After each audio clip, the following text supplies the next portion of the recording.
Hello. Hello. Welcome. Welcome to the Wholesome Dog. If you were looking for us, great job. You found us. We're so excited to have you this evening, along with our guest, Steph Garza. So just a few things about the Wholesome Dog before we bring on Steph.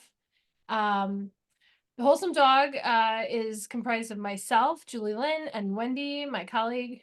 We are two crazy dog moms who were frustrated at the available resources of trying to help our dogs live their best and longest, healthiest lives. And after many decades between the two of us working in the medical and the pet industry, we decided to solve the problem that we had been looking for, which was providing educational opportunities and resources to pet parents and pet professionals like you, to help you and your dogs help your dogs live their longest and happiest and healthiest lives. We'll be talking towards the end of our time together about some of the free resources and opportunities we have. But we offer a judgment-free opportunity. We would also love to see where in the world you're joining us from. So please feel free to put in the chat where you're from and what kinds of dogs or how many dogs. We could play a contest, who has the most dogs. I feel like Wendy might win for now, but we'll see. We've been surprised before. And we're lucky enough to be joined by people from all over the world. So we're really excited to have you here. And so thank you for joining us. Tonight or this afternoon's presentation, we're going to have folks who are going to, you're going to put your comments in the chat as the presentation goes along. Oh, it looks like Monica wins. Monica has 8 schnauzers. I don't know. I'm waiting for Martha to tell us how many dogs she has. And so as we go along tonight and as it feels right, as Steph goes through her presentation, I will feed her some questions from you all. So, and the good news is you did not have to get dressed up to be here tonight. You don't even have to have your camera on. We take all the busy hard work out of it for you. So you can just sit back, put a pup on your lap if that's your speed, and enjoy yourself. And I'm gonna just ever so smoothly here bring in my friend Steph. Hello, Steph. And you know, Steph, as long as we've been friends, which is a little under a year now, I've never asked you, do you prefer Steph or Stephanie? Honestly, does not matter. We're chill. You can call me Steph. Okay. I feel like we've done both, but so I want to tell you about my friend Steph because she's awesome. And I think we were more excited when she said yes to come on than she was when we asked her to come on, although she might tell you differently. So for those of you who are new to the Wholesome Dog, Wendy and I are both certified professional canine nutritionists. Remember this point because I'm going to come back to it in a minute.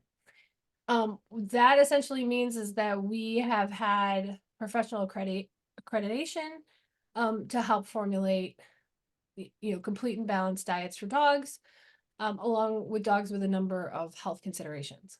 We met Steph last year at the Feed Real Summit in San Diego. By the way, there's another one again this year. You should think about coming if you want a trip to San Diego and you enjoy spending your vacation time talking about dog health, because who doesn't?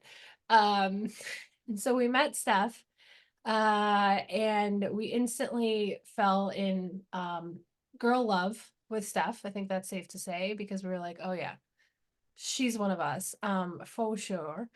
And we met Steph and our friend Elena and Frankie. And we've become buddies ever since. And if you've ever met a fellow dog parent, a crazy dog parent, then you know what I mean. We're dog moms bonded, and we could talk for hours about everything dogs. And then I wonder why my family rolls their eyes at me when I'm like, oh, and I did this. And they're like, here she goes again, right? So if you're like that, you're in good company and come on in, the water's fine. So Steph, in case you didn't notice when you signed up for this event, has more initials after her name than I think most brain surgeons do. So she is a certified behaviorist, which by the way is like there's trainers and then there's like behaviorists.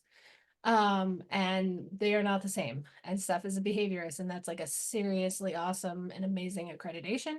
She's a certified trainer. And like Wendy and I, remember that CPCN?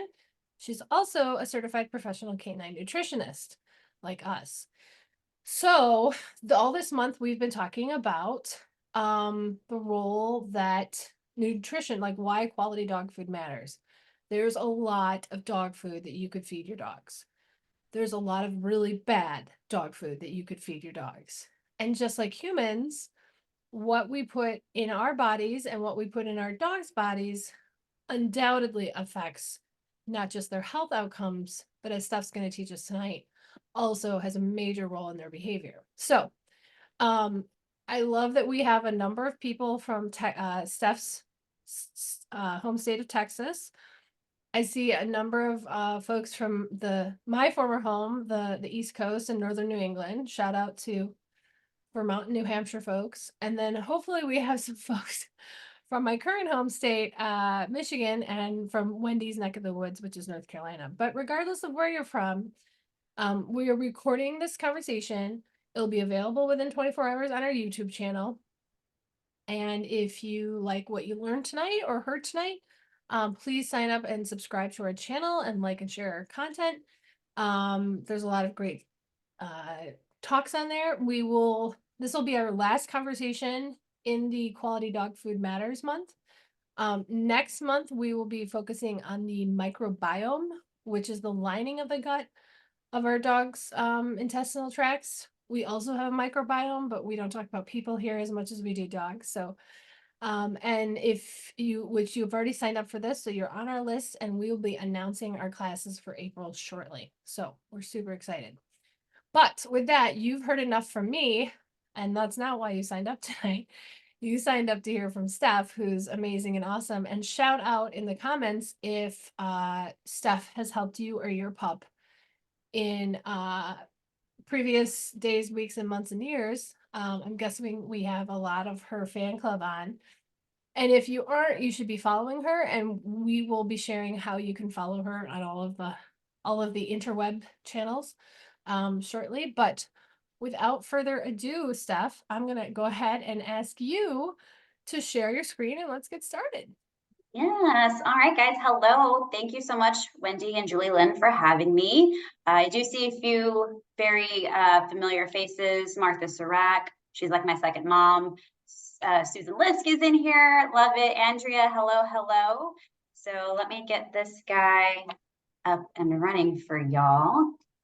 I am not the most technical savvy person, so you guys have got to excuse me if something does not go well. This is a All right. zone. Don't forget, you're in good hands, Steph. All right, can y'all see my screen? We can.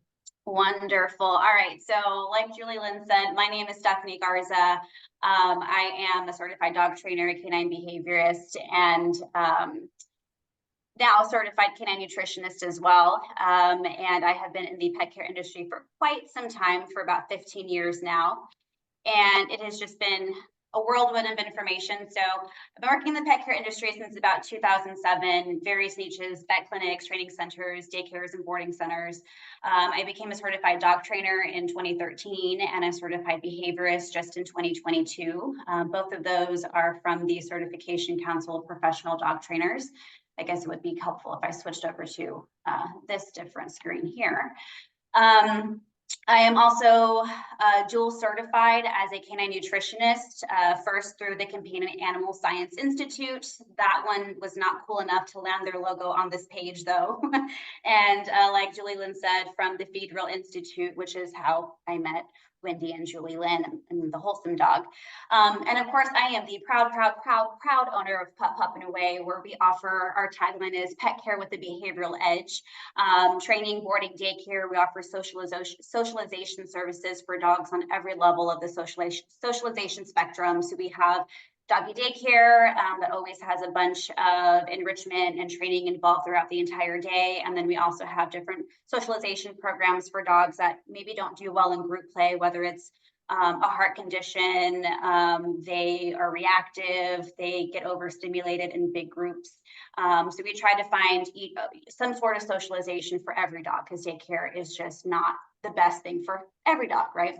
I have two miniature schnauzers that you can see.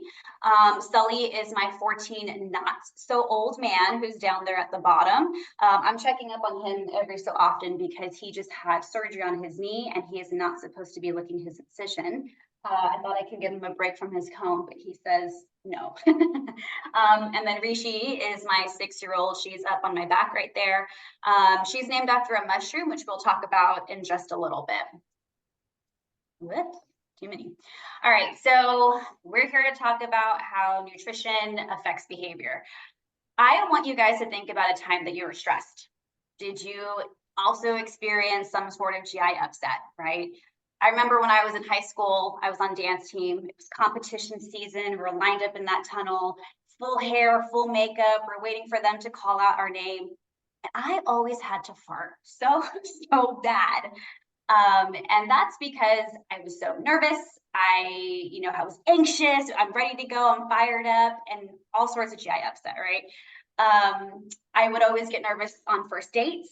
I didn't eat in front of my husband until date number 3. So, and even then, when I was putting the sushi in my mouth, I'm like gagging, right? So if you can think about a time that you were really stressed, nervous, anxious, whether it was good anxiety, trips coming up. I know one of my good friends lost a lot of weight right before her wedding just because of all the stuff that was going on. Usually that is also tied in with a lot of upset as well. So when we experience stress, we might not eat at all. Maybe we feel nauseous, maybe we binge eat, maybe we poop less because our body is caught in this stressed state and it can't rest and digest, right? You know that familiar saying, rest and digest, or fight and flight. Digest is in there for a very big reason. So we see a lot of link between the gut and the brain in us. So of course it's going to affect our dogs as well. When we're talking about dog training, there's really 2 different lanes, I guess, that you can be in. The first one is when we teach basic manners, and the second one is when we're starting to modify behaviors. And like Julie Lynn said, that's kind of what a behaviorist does. So a trainer is mainly there to teach behaviors, things like sit and down, how to do a certain behavior for a specific task. A behaviorist is someone who is seeing problem behaviors, and we are going to modify those. And nutrition is going to affect both. So even if you're a dog trainer who is not dealing with behavior modification, this is still really important for you. Pet parents who maybe aren't in a behavior modification program, this is still really important for you because we want to set your dog up for emotional success. So a dog's willingness to learn and focus on new skills like basic manners can be compromised if they're too energetic or they have too much brain fog because they're not getting clean food, clean energy sources. And of course, that behavior modification can definitely be affected by nutrition because a lot of those problematic behaviors stem from stress, anxiety, and fear, whether we have separation anxiety, whether we have a dog that's hyperactive, leash reactivity, when your dog sees another dog or a person, they just explode with a bunch of behavior. Aggression, for sure, is definitely something that we see tied up. These all have emotional underlying stress factors, emotional states. And our body, when it can't have the proper nutrients to deal with the fear, the stress, and the anxiety, our body is in dysbiosis. It's not stress regulating. We get caught up in a chronic fight or flight state and not being able to be in that rest and digest situation very well. So when we're modifying behaviors, it's important to look at many aspects besides just behavior. Easy points that a lot of trainers will hit. What kind of exercise is this dog getting? What sort of mental stimulation are you doing? What is this dog's regular routine? But we also need to think about behavior holistically as well. What about that physical health and that mental health? All of that is affected by nutrition. So when I'm talking to a client for the first time, I'm in my evaluation with them, I always ask, what are you feeding? And it's not uncommon for the human to ask, how does what I feed my dog affect my dog's behavior? And so we kind of have to break down all of those different things. So today we're going to be talking about the anatomy of biology, and then we're going to be talking about how it's going to be affecting your training program or why these behaviors are starting up in the first place. Because like I said, if our body is in dysbiosis from not getting good nutrition, we see an evolution of it starting to manifest not only physically with like itchy skin and things like that, but also through their behaviors. I lost my spot already in my thing. Hey, Steph, I have to ask. Yeah. Is that a Cavalier puppy? Of course it is. I didn't put that in there specifically for you. Thank you. But it is. I see you and I appreciate you. And actually, that's a tricolor Cavalier, which is what my dog is. So I love it. You love it. I already just had my first technical issue. My goodness. Change light. Okay. It's because I don't know how to operate dual screens. There you go. I'm a dog trainer. I'm not a technical person. All right. So I pulled this study I pulled an excerpt right from one of the studies that we'll talk about later. And I want to read it for you guys because I love science. I love reading when things are shown in studies because there's a lot of conflicting information on the internet, right? So when I can find science to guide my path, that's really important. So this expert says, while behavior modification or environmental change can significantly reduce aggressive behavior in at least some context, underlying physiological mechanisms, including pain, elevated stress levels, reduced thresholds of aggression or impulsivity could impede behavioral treatment, right? That's the training process, or lead to a resumption of the behavior if left identified. They're pretty much saying that if we don't also include the body in here, training programs might not be all that successful. The limited research, it is very limited, the limited research in the study shows that aggression associates with high levels of cortisol, low levels of serotonin. Stress in dogs often detected by measuring cortisol levels and is thought to be a component associated with behavioral problems such as anxiety, as well as aggression. Accordingly, many dogs diagnosed with aggression are also diagnosed with anxiety. I think that is just like a huge eye opener and how quickly these things are so interconnected. A lot of the aggression that I see isn't dogs being jerks to be jerks, right? It's stemming from some sort of fear or anxiety. Let's see if I can change this well. All right, so obviously scientific studies are telling us that there is a direct correlation between nutrition and behavior. So let's get into some of these scientific studies. Let's get into the anatomy of everything. Let's nerd out a little bit. So let's talk about the anatomy of behavior first. So that way, while we're talking about other things, you can really understand, oh my God, that really does make sense. So this is the vagus nerve. It is one of 12 cranial nerves, which basically means that it connects from the brain all the way down into all these different systems, and it is the biggest out of all 12. It is the main nerve in the parasympathetic nervous system, which is half of our autonomic system. So our autonomic system is in charge of all the things that our body does automatically without us making any conscious effort to do so. It regulates our temperature, our heartbeat, our breathing, our digestion. And there's two paths of it. There's two halves of it. The first one is the parasympathetic system, and I like to think of that as the parachute. It slows things down and it helps bring our body back to homeostasis. This is the rest and digest portion, which we're going to talk a lot about tonight, and it's opposite of the fight or flight, and that is going to be the sympathetic nervous system. So the parasympathetic nervous system is going to regulate our digestion specifically, and our digestion gets deprioritized when we are in a sympathetic state. So if we're too stressed, if we experience a really big stressful situation, we don't give our body the opportunity or the correct mechanisms and tools to get back into this parasympathetic state, our digestion is screwed up, and then it just kind of makes everything go a little bit haywire from there. So this nerve is bidirectional. Basically, it means that information is going up and down this nerve to the brain, from the brain, all the way around. It's not just to the brain or from the brain, it's both. And if you can see from this slide, it connects all of our body systems together, all of our organs. But the main important one we're going to be talking today, obviously, is going to be the brain and the gut. So I'm going to kind of make, I don't know if it's a metaphor or analogy. I'm not good with vocabulary either, I guess. But I want you guys to think of the vagus nerve as like a playground, okay? And the playground is full of children, which are going to be the neurotransmitters that we're talking about today.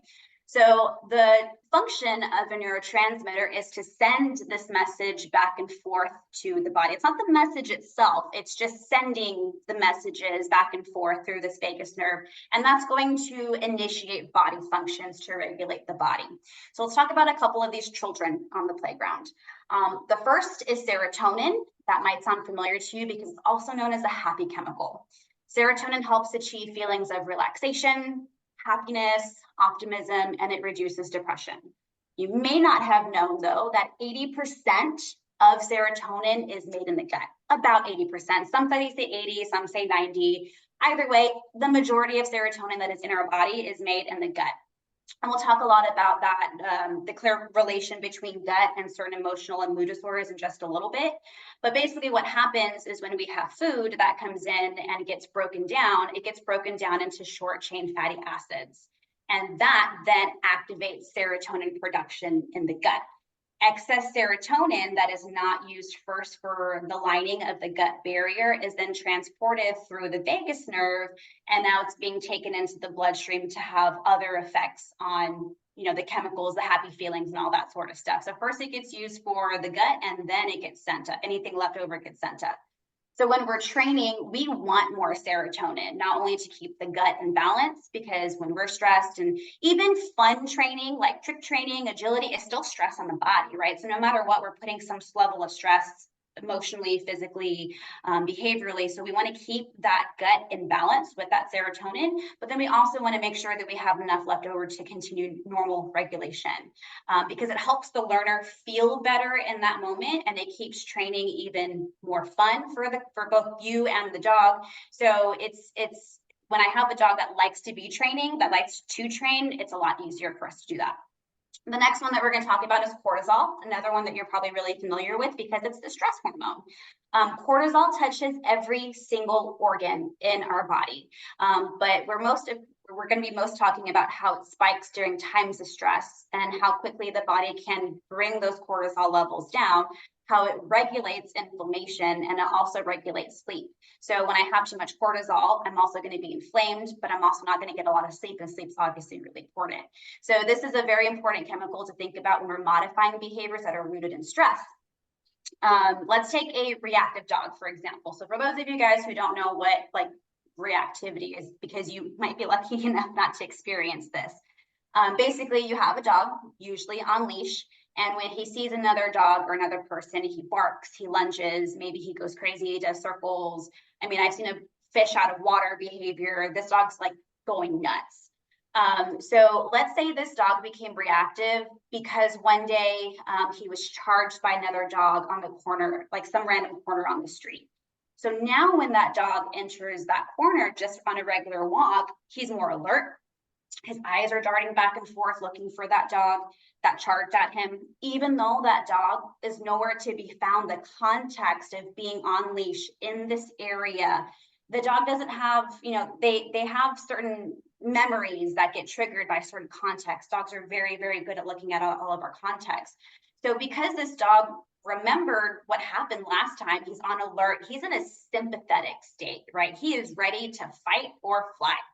And because his cortisol levels are so high, because he's so stressed, he is what we call closer to threshold. Basically means anything can set this dog off, even if it's not a person, even if it's just a leaf that flew by. Oh my God. It's kind of like when you're watching a scary movie, right? And you're like super tense because you know that they're about to have a really big scare. And then all of a sudden the movie, like the phone rings instead of the killer jumping out, and you go, ah.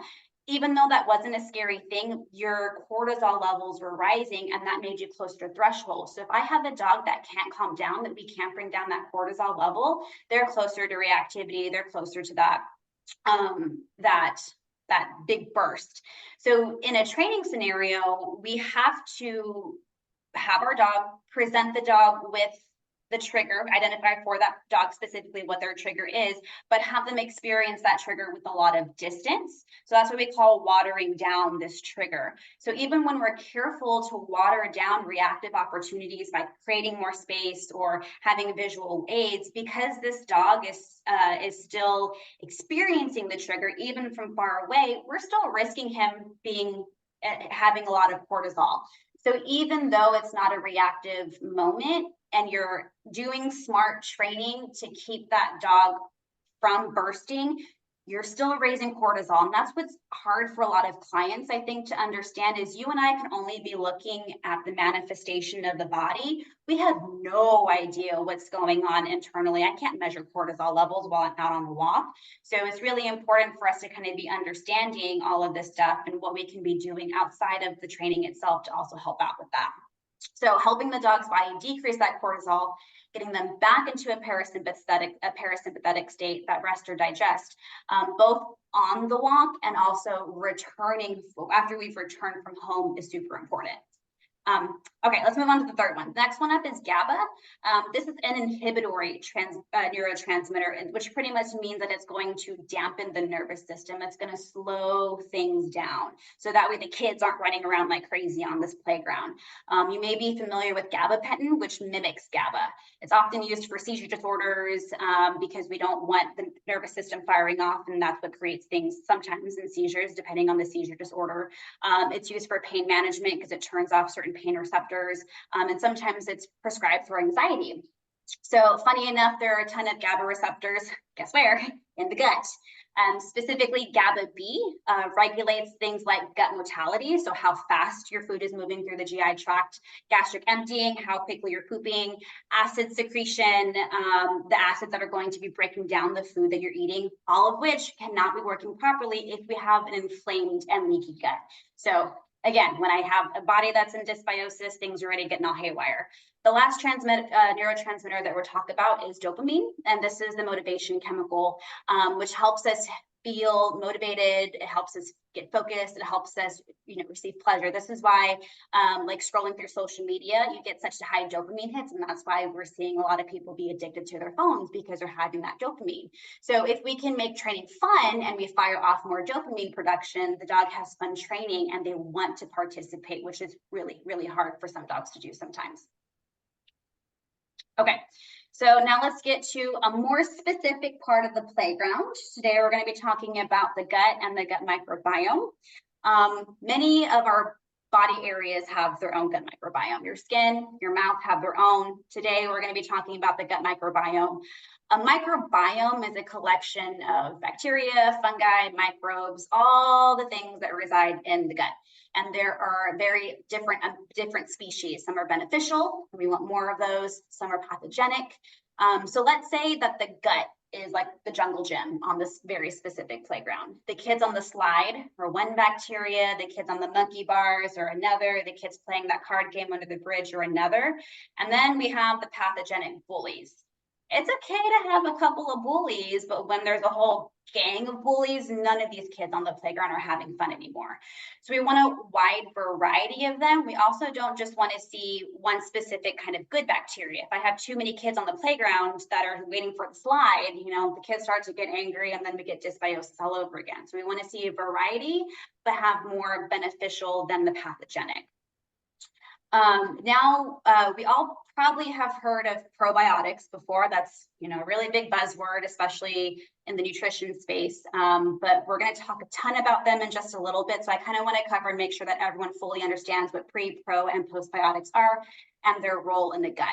So prebiotics are going to feed the gut feed the bacteria that's already in your gut and give it energy to do its job.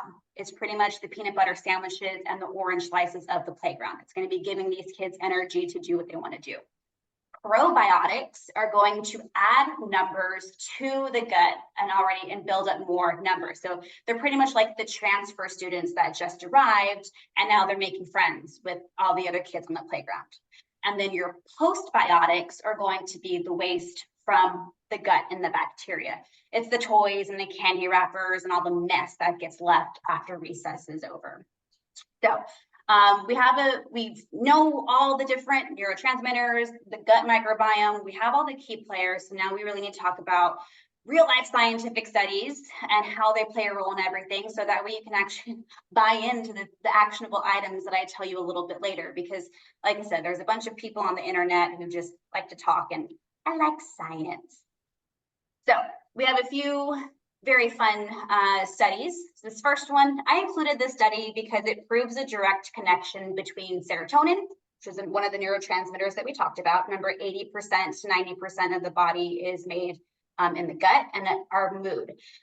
So many children that are diagnosed with autism spectrum disorder also report that they have GI issues. Now, I know talking about ASD is a bit far-reaching, but I wanted to include this study specifically because it focuses on the emotional behavior of ASD, and that is what we're talking about, regulating emotions, like feeling stressed and anxious. So prescribing things like selective serotonin reuptake inhibitors, you might know them as SSRIs, was found to not only reduce the ASD symptoms for these kids, but it also greatly improved the GI symptoms that they were experiencing as well. So SSRIs pretty much help the body recycle serotonin to be used again. It's like reusing your plastic grocery bags that you get from the store and before you throw them out. So basically what happens, the gut makes serotonin, it gets used to line the gut. The rest of that's left over then gets sent up through that vagus nerve to then have an effect on the different body systems. Without the SSRIs, once the serotonin delivers its message, it dies. But the SSRIs allow for that serotonin to not only give its message, but then to kind of hang out and do another task. So it kind of allows the serotonin to multitask just a bit. My guess is that it's going back to the gut and then trying to do that a little bit more. So for a kind of personal story, my husband has Crohn's, which is an inflammation of the GI tract. And very interestingly, the medication that's worked the most for him hasn't been the anti-inflammatories, but instead has been an SSRI. And I think because it allows this body to have more serotonin to then go back to its original function of lining that gut. So SSRIs and serotonin, once again, these neurotransmitters are super duper important. In 2019, we learned that the contents of the gut microbiome can have an effect on behavior. So scientists took gut microbes from anxious mice, and then they put those into non-anxious mice. And then they did the vice versa. So pretty much what happened was when the anxious mice got these microbes from the non-anxious mice, they also became non-anxious, and vice versa. So we can see here a very direct correlation of when I change the gut, it manifests itself out into things like anxiety. They also talked about like extroverted, having quicker reflexes and different things like that. Now, I know that's a study on mice, but we also have a study on dogs as well. So in 2019, there was like 31 pit bull type dogs that were seized from a rescue organization. 10 of those dogs were deemed not aggressive and 20 were deemed aggressive. So pretty much they took the dogs, they gave them some sort of evaluated test. They showed it like a dog from far away, a dog of the same sex, a dog through a gate, and depending on how many like body movements the dog did, they deemed him aggressive or non-aggressive. So here we also kind of get into the conversation too of like temperament is based off of life experiences, right? But when they looked at the stool samples, there were certain microbes of the gut that were found to be more plentiful in the aggressive dogs and not in the non-aggressive dogs, and vice versa. So this means that there is a direct correlation between the gut microbiome of who's living in there and aggressive behaviors. The question is then which came first, and my guess is that it's a cycle because of the rat study that we saw. We saw that these mice were already having these behavioral outbursts or having these certain temperaments, and then when we changed the gut, their behavior got better. My question for the study though is like, how sustainable is that? And then once we do get a better gut microbiome, what can we be doing to make sure that we maintain that it's a good microbiome? So a few other notable studies to mention. This was based off of like a meta-analysis, so it kind of gave a bunch of different studies all in one paper. In 2015, a study at the College of William and Mary found people at higher genetic risk for social anxiety disorders exhibited fewer anxious symptoms after they consumed fermented foods that were high in probiotics. So I think a lot of people don't understand that temperament can be passed down. So they were looking at people with higher genetic risks to have social anxiety. And people are so like dumbfounded when I ask them, do you know anything about mom? Do you know where these puppies came from? And usually the answer is like, mom was feral, mom was, I deal with a lot of rescue dogs, or mom was pregnant with them while they're in the shelter. That's a very stressful situation. That dog is being flooded with hormones with all the babies growing inside. So that can definitely be passed down. I had a client one time, she had the 3rd generation of a feral dog, and even the puppy that she had, even though she had it from infancy, was feral itself, just because of how well those genetics pass their way down. Also in 2015, a study at Leiden University found consuming probiotics significantly reduced overall cognitive depression and depressive thoughts. I think that's big.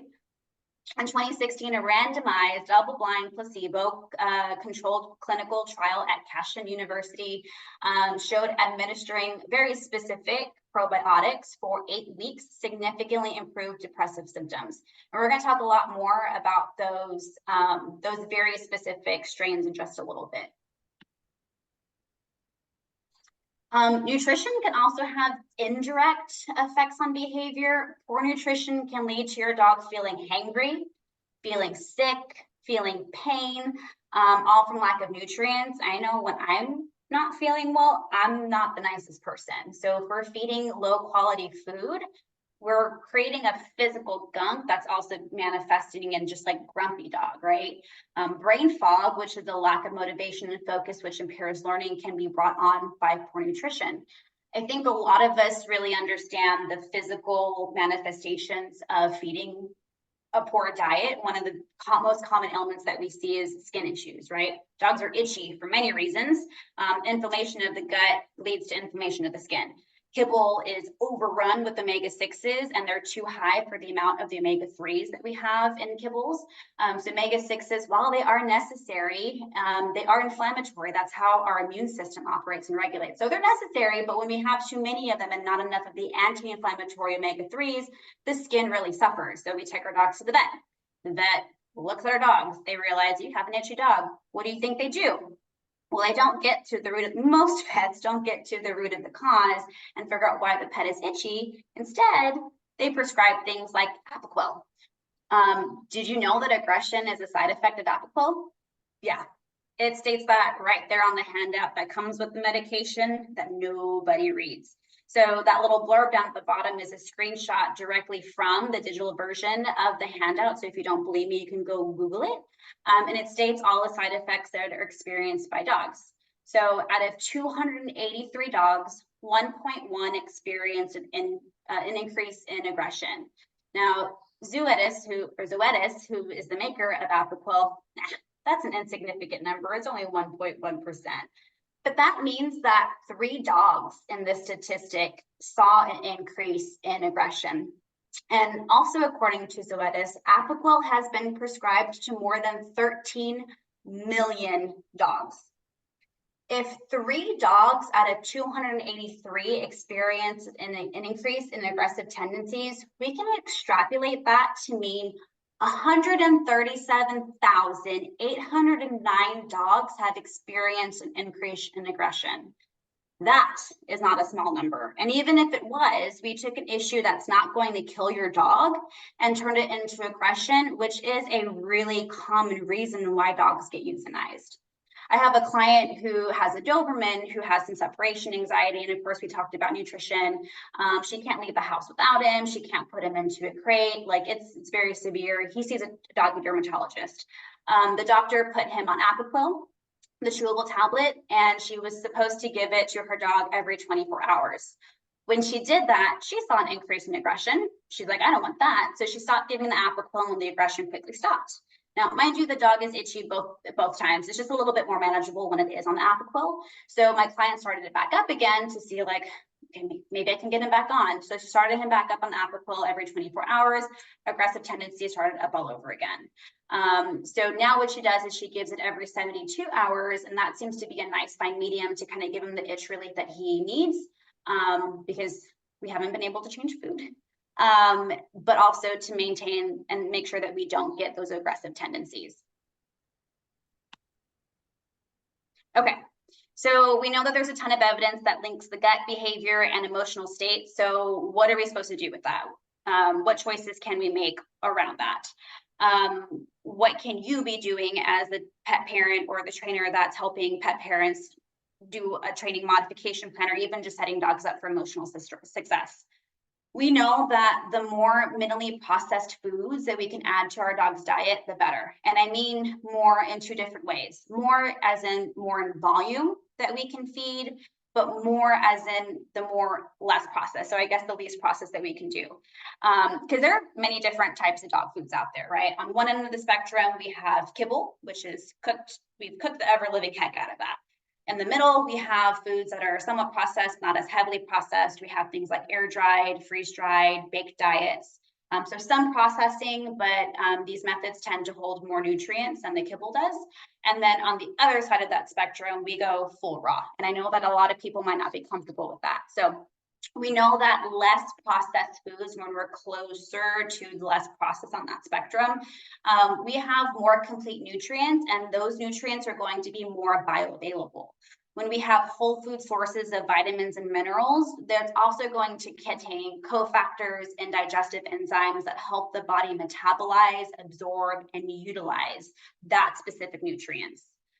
Less processed foods are also going to have foster a more diverse microbiome, which we talked about before. We want that to be very diverse, which leads to happy, healthy, well-functioning gut. Again, all of these things are cited with scientific research. And just like the nutrients, the pre and the probiotic supply of less processed foods are also going to be more stable and abundant. So what about the benefits of kibble? There are none. Instead, the extrusion process, the process of heating food multiple times at very high temperatures, we're extruding already processed ingredients most of the time. Whenever you see something that says dried or fiber or any sort of, it's not just it's pea fiber, that's already processed ingredient. So we're taking an already processed ingredient and then taking it through this extrusion process of heating it up multiple times at high temperatures. It's killing and denaturing a lot of those nutrients. So what companies do is they resort to adding in a synthetic vitamin and mineral mix. This can lead to a deficiency in some cases, as these synthetic mixes, like I said, they don't have those cofactors or those enzymes that are going to allow the body to metabolize, absorb, and utilize that nutrients as well. In other cases, some nutrients are in excess and it can actually lead to a toxicity. Beginning in January 2019, 44 different products from Hills were recalled for a vitamin D deficiency. This recall, they expanded it a few times, about 2 to 3 times, and it lasted nearly 3 years. For 3 years, we were getting dogs becoming very ill. Some of them were dying due to this vitamin D toxicity, which, if you also know much about vitamin D, that's the vitamin that your dog is most likely going to be deficient in. So we took deficient dogs and had so much vitamin D in this food that we got them to baseline, and then we gave them too much and then caused a toxicity. So that's horrendous, right? And we're not going to touch how these synthetic vitamins and minerals are produced and what the ingredients are to make these. Probiotics. Probiotics are living organisms and they need the right environment to survive.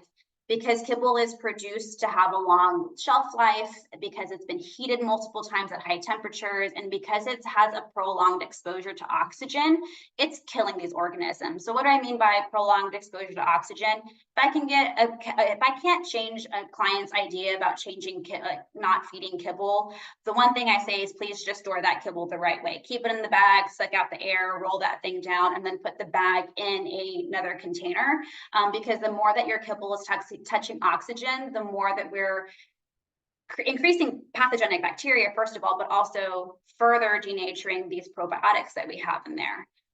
So the probiotics that I give my dogs, it has to be refrigerated. So this goes the same also when you're looking for a good probiotic supplement. You should be looking for one that kind of encourages you to keep it in the fridge, because these are living organisms that we need to keep alive. Hey, Steph. Yeah.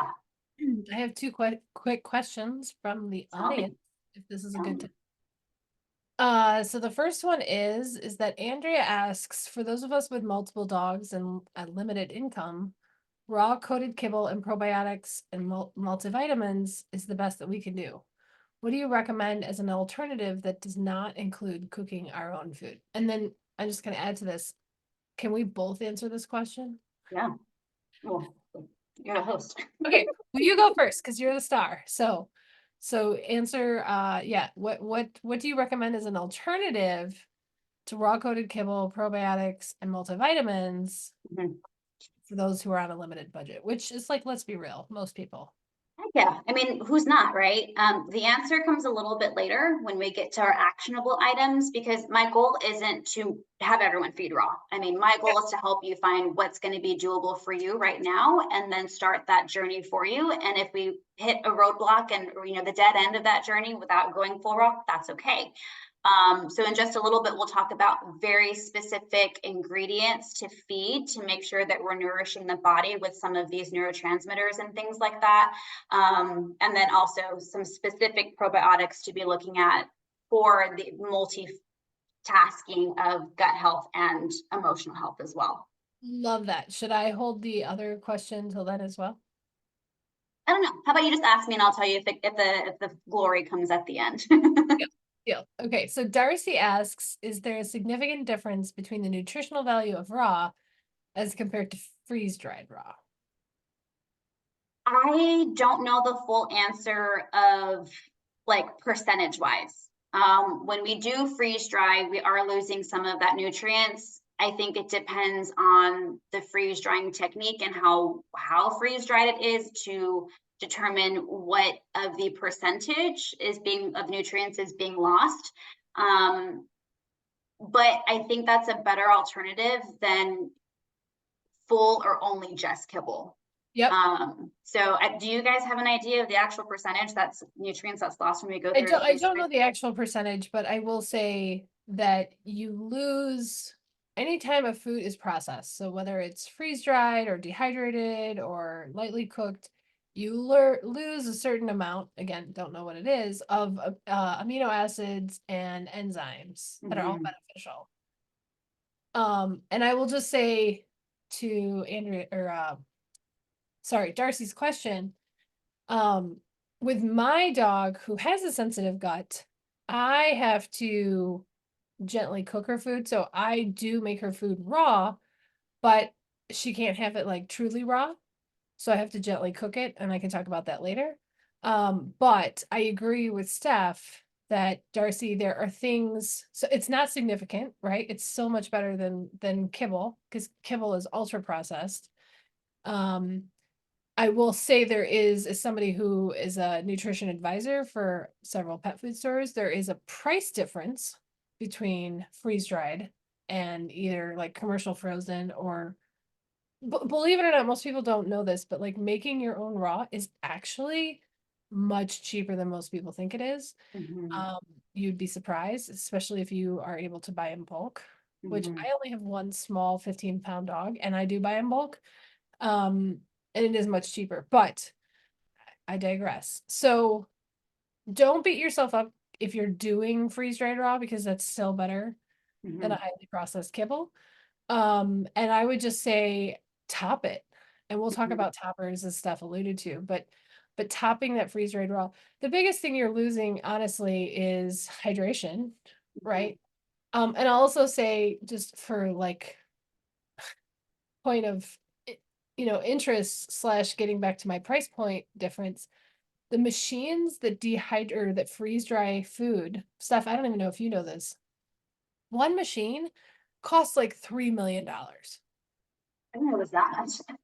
That's a lot of money. And so if you just compare pound for pound freeze dried versus like frozen, you're gonna pay quite a bit more for that freeze dried. I understand the value of freeze dried. I also feed freeze dries on the days that like I don't remember to pull out, something from the freezer or whatever. Freeze dried is great for traveling, for pet sitters, whatever. But you're gonna pay to have that to have that food freeze dried. So Mhm. just keep that in mind as well. I'll Uh, say that the difference between your freeze dried and your raw, the difference between those two is minimal yeah, versus the yeah, difference between your kibble and your freeze dried. That's a way bigger difference. You're having way more benefit by transferring from kibble to your freeze yeah, dried versus not going all the way. You're still having a lot more benefit.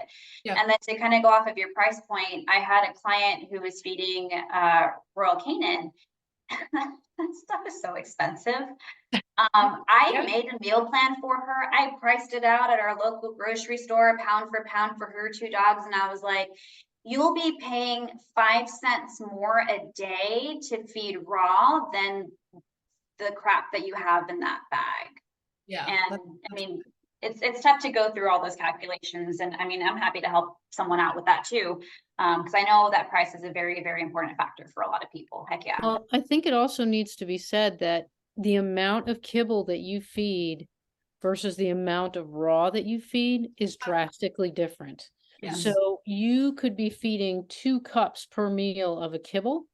You're going to be feeding maybe 3/4 of a cup of raw. Yep. So you're getting more bang for your buck.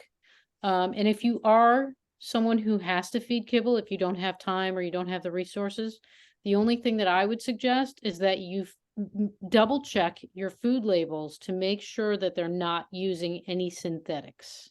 Yes. Synthetics are the worst thing that you can feed your pet. And there are several kibbles that are made without synthetics, without the addition of vitamins and mineral combinations, which is vital when you're trying to assess what food you should be feeding your pet. Mhm. Yeah, That's a good good point. point. And the other thing, if you do have to food kibble, and again, we do not kibble shame here, Mhm. um, you want to do yourself and your dog a favor and wet their food. Just adding water to kibble is a huge help because kibble is naturally very dehydrating. Um, when dogs are dehydrated, I know we're really touching more on nutrition, but like being dehydrated also affects behavior, right? It also leads to long-term health consequences. So even if you just use straight up water out of the tap to rehydrate that kibble, you're helping your dog out. Goat milk, bone broth are also great like kibble toppers. It's also a great way to add a little bit extra nutrition to that kibble. Mhm. We had two more questions pop up, Steph, if I can just answer them real quick. Yeah. Monica asks, my 9-year-old female was diagnosed with diabetes a month ago. What is good to feed her? So Monica, there's if you don't want to make your own food, which you can, Dr. Judy Morgan has a great book, a couple great books with recipes for diabetic dogs. The thing with diabetic dogs is you want to do a low glycemic index food. So starch, kibble is not great for diabetes because kibble is primarily carbohydrates, which is starch. And that's where you get that's what leads to like type 2 diabetes. So you can make your own. If you don't want to make your own, there is a company that makes a pre-made, gently cooked. It's called My Perfect Pet. I don't know if you're in the US, but it's available in the US. You can order it through a pet food store or you can have it shipped direct. They specifically focus on they have formulas for diabetic dogs, so it's super low glycemic index. So you're not going to find a lot of potatoes in there. You're not going to find of rice or anything like that. and those are great. They also, if you have a dog with kidney disease, or like you have to have a low phosphorus formula, or you have a dog that's prone to pancreatitis, which, fun fact, pancreatitis is not caused by an overabundance of fat. Pancreatitis is, yeah, Steph's like, take us to church.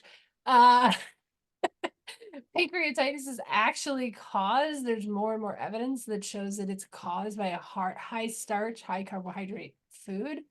Oh, we're seeing it. I mean, schnauzers are known to have pancreatitis, and you can't imagine how many times I've had conversations with vets about fat. I mean, yeah, it's just. Yeah, so they also have a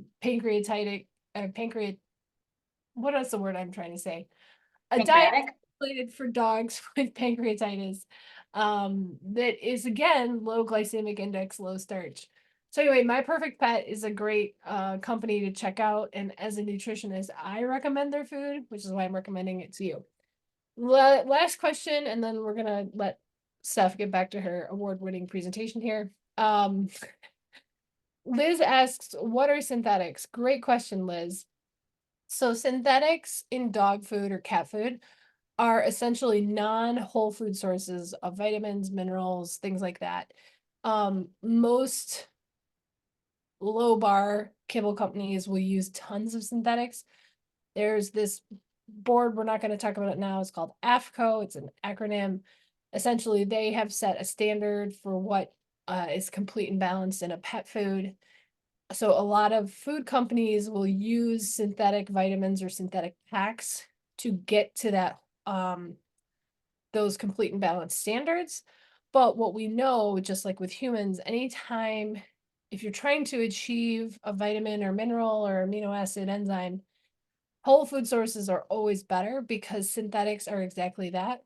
They're unnatural, for lack of better words, and it's harder for the body to process. Oftentimes, there can be consequences or side effects of trying to break down and process that synthetic.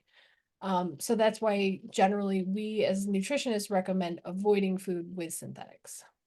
Okay. I hope I did that justice, Wendy and Steph. Feel free to jump in, but let's go over to Steph. Okay, I'll finish covering this slide very quickly because it sounds like you guys are wanting to get to the actionable items first. So kibble, also known to have some harmful ingredients. My biggest pet peeve that I hate to see is things like dyes. That green piece is not a pea, it is a brown kibble that has been dyed green. We know things like red 40 is associated with aggravating mental health problems in people. I think we can pretty safely extrapolate that to dogs as well. When Julie Lynn, you just talked about carbs, the traditional commercial kibble on average has 40 to 60% carbs. That is a ton for dogs who don't really have a biological need for carbs. Unfortunately, you probably won't know the percentage of your dog food unless you know the very specific formula to calculate that. There was a study done on golden retrievers, and they found that dogs that were fed high carb diets, they were more excitable, they were more active than those that were fed a high protein diet. The dogs that were fed the high protein diet were calmer and more relaxed. Now, some of you guys might be thinking, well, I want my dog to be active. I want them to do stuff with me. But you also have to think about your ability to deplete that energy. The average dog gets less than 30 minutes of exercise a day. And I mean like good exercise, just throwing your dog out in the backyard for 10 minutes. That's not exercise. Your two dogs playing for 15 minutes 3 times a day. I mean, that's a little bit of exercise, but we're also missing some of that enrichment. So when you pump in a lot of this low quality energy source and you don't give it a good place to go, you build up fat, and then you build up mental health issues as well. Now that you have a dog that is hyperactive, they don't have anywhere to put this energy, they're going to find places to put this energy. Those are going to be the dogs that are digging in your backyard, chewing on your baseboards. We now have a dog that is creating like anxious behaviors because they're so excited to get on the walk, and they're so close to that threshold already that they're pulling like crazy. So we have no leash manners, or they're just so excited to see that other dog on the walk, so they're going to bark and scream and do everything that they can to get that dog's attention on them. So having that high carbohydrate not only has some of those physical illnesses that we just talked about, but also a lot of these behavioral issues as well. So a big thing that you guys ask is, what the heck can I do? Luckily, there are many ways that you can implement less processed foods into your dog's diet. The most important thing is for you to find out what you can do. Can you feed full meals of raw? If not, that is okay. Can you feed a less processed diet, something that's gently cooked, freeze-dried, baked? Okay, that's better than all the kibble. Can you feed hybrid meals? Some that's half kibble, half raw. Even just adding some toppers onto your kibble is better than nothing. Even if it's just water, like Julie Lynn said, that's better than nothing. All of us, you know, on the nutrition side, we all started off feeding kibble. I did. My dogs growing up were fed kibble. Sully, who's 14 years old, sitting right next to me, grew up on kibble. I didn't change his diet until about 5-ish years ago. I saw a huge benefit cognitively and physically for him, but we all start somewhere, and we all just kind of find that little nugget that then sparks, like, if doing just this little had this much effect, what other small percentage of little can I do? And like I said, sometimes there's going to be that dead end where we took you as far as you're comfortable going, whether it's convenience, whether it's, you know, price point, whatever that might be. Our job is to just help you find something that you're comfortable doing. So for the rest of the presentation, I want you guys to walk away with some actionable items. We're going to be talking about very specific foods to either add to your dog's food, or if you are doing raw, maybe you want to focus on some of these proteins. So I want you to find 2 to 3 foods that you can start adding to your dog's food bowl today. Notice that I didn't say swap anything. We're just going to be adding that. So I might go through these pretty quickly, just because I know that we're getting close to our time, and I want you guys to have some opportunities for some questions. So feel free to screenshot, and I'm also happy to share my notes with anyone a little bit later. But we want to get foods that are high in vitamin B5, because this is known as the anti-stress vitamin. It's going to help the body regulate after a stressful event. So if you just had a crazy training session or anything like that, if your dog just experienced some thunder, maybe in the morning after that big heavy rainstorm, you want to be feeding some of these foods that are high in the vitamin B5. Some of those foods include liver, kidneys, dark meat, turkey, chicken, salmon and tuna, egg yolks, and broccoli. Now, really quickly about feeding broccoli, I do like to do a little bit of processing in that. I grab my broccoli organic when possible, and I follow the Forever Dog recipe of putting that into the food processor, chopping it up super duper tiny, and I let it sit for 90 minutes. Doing that is going to open up the nutrients that's kind of trapped in that plant matter, but also it's going to give it more sulforaphane, so it's going to have anti-cancer properties as well. I like my food to multitask. I like to find the foods that's going to do multiple things, because that means I have to do less. So the reason why I like to do that is, unfortunately, Mr. Sully over here, he had a mass removed about 2 weeks ago, and it was soft tissue sarcoma. Luckily, we got everything out. We want to make sure that everything's nice and golden. So I had broccoli to make sure he's got good fiber. He doesn't really need anti-stress, but I'm happy that it has that extra benefit of it too. But I like to use it for the anti-cancer properties as well. Another quick note, since we're talking about salmon and tuna here, is I would not feed salmon or tuna every single day. They're fish that are more likely to be farm raised and to contain dyes to make it look like it's wild caught. Whenever you can, organic wild caught grass fed is always going to be fantastic. But again, if that's too far out of your budget, just less processed. And these fish might also have higher levels of mercury. So if you do want to be adding these sorts of fish to your meal, I would be doing that 2 to 3 times a week. Vitamin B6 is going to help your body make neurotransmitters, serotonin, GABA, dopamine. Those are the neurotransmitters that we want. So we want to be able to give the body the opportunity and the tools that it needs to make these things. So foods that are high in vitamin B6 to help the body make more neurotransmitters are going to include foods like chicken and turkey. Again, maybe chicken and turkey should be something that we should be adding into our bowls. Lean beef, pork, leafy greens. Again, we want to lightly puree those or steam them. Those are going to be the ones that are high in vitamin B6. Vitamin C, it's not just good for when you are fighting sickness. It's really good also to help lower cortisol. I think that's so amazing. So once again, after a stressful event, maybe we want to be feeding our dogs things like berries. Once again, I like to reach for those blueberries. It's going to be high in those antioxidants and also give me some vitamin C. I like that. Things like papaya and bell pepper are also going to be high in that vitamin C. Food that's high in tryptophan. Tryptophan is the precursor of serotonin. So when we get foods with the tryptophan, the body's going to break that down through digestion, and then that tryptophan can make more serotonin. So once again, when we give the body the materials that it needs to do its job, it's running better. Certain foods include turkey, again, green or yellow bananas. We want to go with them when they're not too brown. When they're brown, they have a higher sugar content. Canned tuna. I don't know specifically why in my research it said canned tuna, but it did say canned tuna. I don't really know the difference between that, but we want to make sure that's in water. Chicken again, and eggs. So egg seems to be another one that pops up pretty often here. And then magnesium. Magnesium is going to help the body achieve homeostasis, and it's going to help regulate the system, and again, help us regulate those cortisol levels. We need our body to rest and to sleep. That's when we're doing a lot of our digesting. That's when our body is getting back to baseline, so that when we wake up, it can then take on all the stress of the day. So consider feeding fish, organs. Again, we talked about kidney and liver a little while ago, cucumbers and pumpkin. Steph, we have a quick few questions. Yep. So I just want to direct folks. I did just put a link to a great book that I have taught several rounds of book clubs on, which is the Forever Dog book. Steph mentioned that earlier.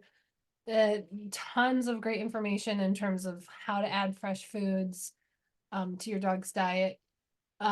Andrea asks, are there any options you recommend that do not require freezing? So Andrea, we did just cover a bunch of those, like eggs and stuff like that. Speaking of eggs, Maylee asks, these foods to consider, like egg yolks, is the amount depending on the weight of the dog?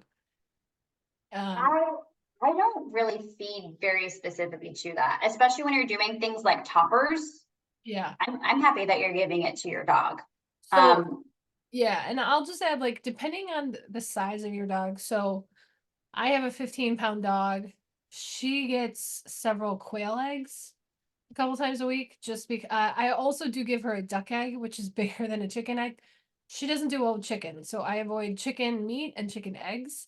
A duck egg, I will often like scramble, but without the heat, and add a little goat milk. I personally, if I'm going to do dairy, I find that dogs tend to be more tolerant of goat dairy than cow dairy. So it's kind of like a scrambled egg that's not cooked. It's a great source of calcium, lots of things that Steph just talked about. Almost all of the veggies and fruits that Steph talked about, our dogs lack a enzyme called amylase, which means it makes it harder for them to digest and fully break down the fruit and vegetable. So as she was saying, anytime you can puree, blanch, steam, or juice, with the exception of like avocados is really the only one you don't need to do that for.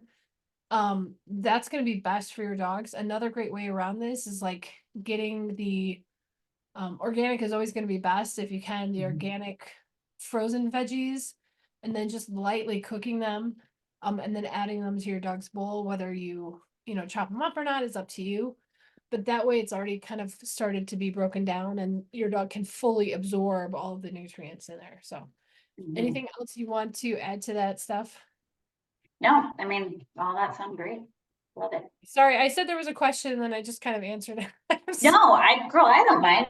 I mean, you give me time to breathe and drink water. So. Okay, great. All right. Please consider, please continue. I mean. Okay. So a couple more things, right? Mushrooms. I love mushrooms so much. These guys are going to get their own section. I love mushrooms so much that my little schnauzer there in the corner, she's named after a mushroom. Her name is Rishi. Some people like to pronounce it Reishi. I think Rishi sounds better and cuter though. So, but Rishi is the powerhouse, in my opinion, of all the mushrooms, which is why that is her namesake. In regards to what we're talking about today, it improves brain function and digestion. It's anti-inflammatory, so helping the gut and everything else. It's going to reduce anxiety and it's going to help regulate the nervous system. Now, again, all of these mushrooms have way more benefits than what I'm listing here. I'm just trying to, stay on topic with tunnel vision with what we're talking about today. Turkey tail is going to improve brain function and it's also anti-inflammatory. If you got an old dog, this is a really great one to add in there as well. we want to eliminate and prevent cognitive decline, so that brain function, and then also anti-inflammatory arthritis and things like that is going to be helpful. Lion's mane has a lot of the same benefits as the reishi does, so pretty similar there. Cordyceps, they're also pretty badass. They're going to help reduce anxiety, improve digestion, and also regulate the nervous system. When we're looking at whole food options or mushroom supplements, there's a couple of things that you really need to consider. With mushrooms, they're what we call bioaccumulators. So they absorb things from their environment, and that's part of the benefit that they're going to offer. So when you're looking for whole food options or you're looking for mushroom supplements, you want to make sure that the mushrooms that you're getting or that's being used to make the supplements are wild harvested, not grown on a corn bag, or I think Angela a couple of weeks ago and y'all's other one said they're being grown on sawdust now also. You know, that's just easy for companies to grow a bunch of these really quickly, but they're grown on these corn substrates. We don't want our dogs to eat corn, but because mushrooms are bioaccumulators, they're going to be taking on the properties of the corn and now also holding themselves. And they're also being grown in like these really dark labs. Like laboratories. Mushrooms can be a great source of vitamin D, which again, dogs can be very deficient in, but only if they're grown in the sun. So it's really important that they're wild harvested, they are plucked off of the tree or the poop, whatever it's growing, it's fungus, right? What their nature versus being made somewhere. So for more information on mushrooms, I'm going to turn you guys on to Angela Ardolino of Myco Dog. I'm going to talk some more about her products in just a second too, though, because she's my favorite. Adaptogens and herbs are also some really fun things for you to play around with. Adaptogens pretty much get into the body and adapt to what your body needs. It figures out what needs to happen in there, and it takes on that task. I am not an herb expert. That would be Rita Hogan, who I think you guys also had not too long ago. But some herbs to consider, ashwagandha. You probably have heard about that a lot because it's well known for us that it helps to improve the endocrine, nervous, and immune systems. It's also going to help promote relaxation, and fun fact, it also improves memory as well. So ashwagandha is a really, really big one. Astragalus root helps reduce stress. Asian ginseng is an antioxidant and helps cells heal after stress. So when a body experiences stress, it breaks down those cells. So antioxidant helps it to repair from that oxidization of that. And they talk a lot about that in the Forever Dog, and I'm not going to get into that. But we want to help on a physical level too, these cells repair themselves so that way we don't get a breakdown of the body. And then Bacopa Monnieri also improves memory and cognitive function. So one of my favorite products to recommend to training clients or also clients with older pets is Angela Ardolino's Myco Dog Clarity Blend. She has a few other ones, but I like the Clarity Blend the most because it has reishi, cordyceps, ashwagandha, and Bacopa Monnieri. So it's chef's kisses. It's got a lot of stuff going on for that emotional support. Even though it's more marketed as like, you know, mental clarity, it's having a lot of that emotional support as well. I also really like lavender as it aids in mood stabilization, and chamomile, because that not only reduces anxiety, but it also relieves a lot of GI symptoms. I was reading a lot of interesting research about how like people with colitis or Crohn's should be putting chamomile in their diets. And you can do that in a variety of ways. There's a lot of tinctures. I know Rita Hogan has a lot of amazing supplements made from these herbs and these adaptogens, but also something as simple as like a lavender tea, or even just diffusing an essential oil of lavender can also have some of those same benefits as well. Okay, we talked about probiotics. This is also a really big section, so I'll do my best to get through it kind of quickly. There are 500 different probiotic species that we know of. And if you remember anything about the taxonomy system, species are grouped into classes. So these are the classes of probiotics that we have found to support not only the GI tract and digestion, but also to aid in emotional state. So Bifidobacterium regulates emotion. Lactobacillus, Bacillus, Pseudomonas, and Staphylococcus improve brain function and elevates mood. Faecalibacterium and coppercosis also promote memory. So these are pretty important. I would definitely screenshot that. But there are very specific species that we talked about before that are going to have even more bang for your buck. So down there at the bottom, we have L. acidophilus, L. rhamnosus, B. bifidum, and B. longum. Yes, I practiced saying all of these a lot because they're mouthfuls. So let's play a quick game really quick. These are 2 ingredients list of 2 different probiotic supplements that you can easily get. The one on the left has 14 different strains, including the 4 that we just talked about. It also has a prebiotic. It contains 30 billion CFUs, which is colony forming units, basically how we measure all of these probiotics in a specific thing. The one on the right has 1 strain, and it is one that we mentioned. It has 1 times 10 to the 9th, which is 1 billion CFUs. And it also includes liver flavor, who the heck knows what that is, and maltodextrin, which is a highly refined powder that is found in many processed foods. So which one of these would you prefer to feed your dog? I'm gonna guess you're probably gonna say the one on the left, right? It's got lots of species, it's got 4 of the ones that we like, it's got so many more, and it has a prebiotic as well. Let's find out what they are. The one on the left is going to be Adored Beast Love Bugs, and the one on the right is Purina Pro Plan Calming Care. Guess which one is recommended by vets? The one that we don't like that much. So these are going to be the pre and probiotic products that I do like. Again, we're going to have the Adored Beast Love Bugs that I just showed. I choose to do the Adored Beast Healthy Gut, which is pretty much the love bugs, but it also has digestive enzymes in it. That's the one that I go for. That's the one that gets added to my dog's food morning, night, and the one that has to be kept in the fridge.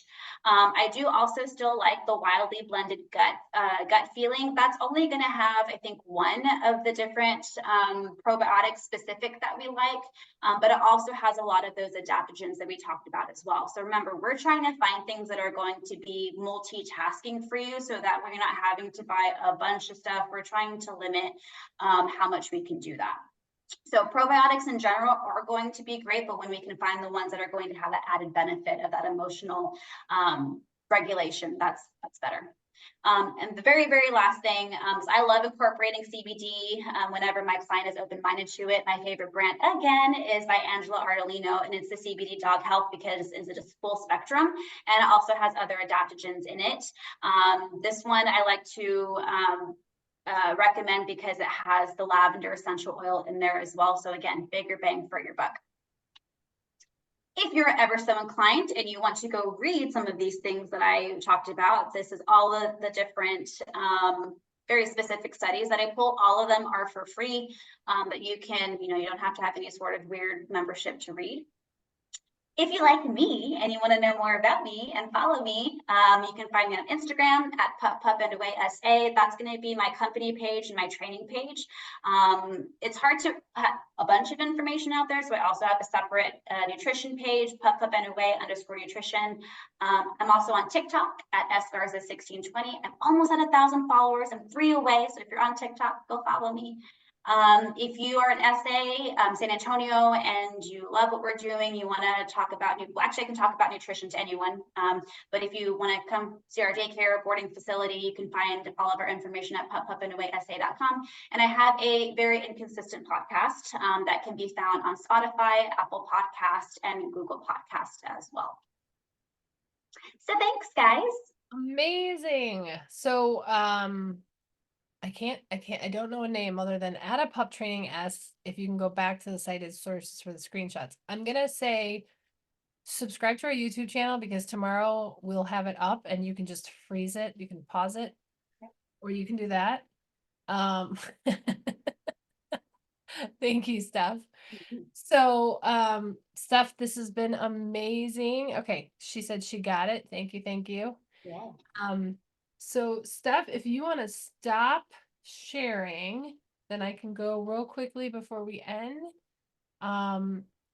So let's give a virtual round of applause to Steph, who so amazing. Thank you. All right, so let me just do this. And love this so much, Maylee says. Yes, we're getting all the applause. Love it. You're welcome, you guys. So I want to show you a few things. So we talked about upcoming events and resources. So if you heard about us through Steph, awesome, thank you. This is our website. Specifically, I want to point your attention to our resources page. Here, Wendy and I have compiled all of our favorite things. And we say all the time, if it's not good enough for our dogs, it's not good enough for your dogs. So everything up here we would feed or give or listen to. Although apparently we need to add Steph's podcast that we didn't know was up there to this. But if you're looking for food, we have fresh food, frozen food, freeze-dried food, air-dried food, gently cooked. We have dry food like kibble, treats, chews, and food supplements. Adored Beast Apothecary under herbal and natural supplements. Here's a lot of people we think you should follow. Apparently we need to add stuff there too. Educational offerings if you want to learn more. And then here's some recommended reading. Definitely encourage you to check this out. We are adding new things all the time. If you go over here, you'll notice this is where you can find this on Facebook, Instagram, YouTube, and TikTok, though we haven't really gotten the TikTok off the ground yet, so we'll work on that. It might not be around for much longer. What's that? I said it might not be around for much longer. Yeah, who knows about that, right? When we put our April classes up, which hopefully will be in the next few days, we will put them up on this page. And we'll, like I said, we'll be focusing on the microbiome for next month, which is why we were so excited to have stuff now. This is like a perfect segue, so we're so excited. And also we're available for your questions, so feel free to reach out to us. And I just want to say thank you again to Steph for giving of her time and expertise. And we love to talk about all this stuff. Like, that's why we do it for free. We love nerding out about all this stuff. So thank you for joining us. Steph, any last closing words before we say goodnight?